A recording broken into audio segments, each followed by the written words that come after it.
Abzu, dragon of the deep. Now, before names, before temples, before there was even gods, before anyone carved any symbols into clay, before prayers even had language, there was only one existence in this rawest form. This was not even a world yet. There was not sky, there was not land, but there was waters, lots of waters. Not the oceans like humans know it now, more like the concept of depth itself. And there was only two primordial presences that existed.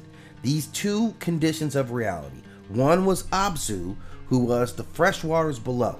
He was subterranean, hidden, quiet, heavy with potential. The other was Tiamat, which was the salt waters, vast, shifting, storm-like, the restless womb of chaos. So Abzu isn't introduced like a character who enters a room. Abzu is the room itself. This is the deep breath of the bottom of the oceans. This is atmospheric pressure that all things yield to.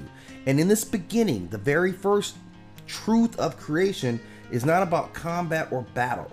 This is water meeting water. This is potential coupling with potential. Not romance, but physics as myth. And from that mingling, the actual first gods were born.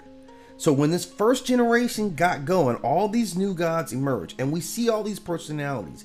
Enlil, Enki, all this first generation of gods. And these gods were personalities. They had will, you had identities, and now you have desires, disputes, and most importantly, you have sound. The young gods were not innately evil, but they were alive. They multiplied, they move, they vibrate, they do new things, they expand, they test boundaries, they fill space.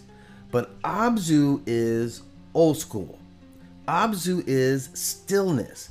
Apsu is the deep that existed before any expansion even had permission. So the young gods began to disturb this primal quiet, which had existed forever.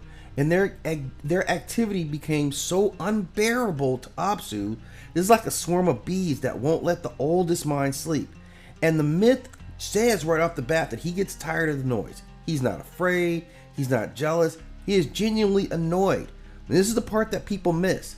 Abzu is not a villain plotting domination. He is a primordial foundation reacting the way foundations react when the upper floors start shaking. So what he is unquestionable thinking. If the younger guys cannot be quiet, then they should not exist. And what he was requiring was a cosmic reset, a return to silence. This is celestial, shut up. This is essentially what he said.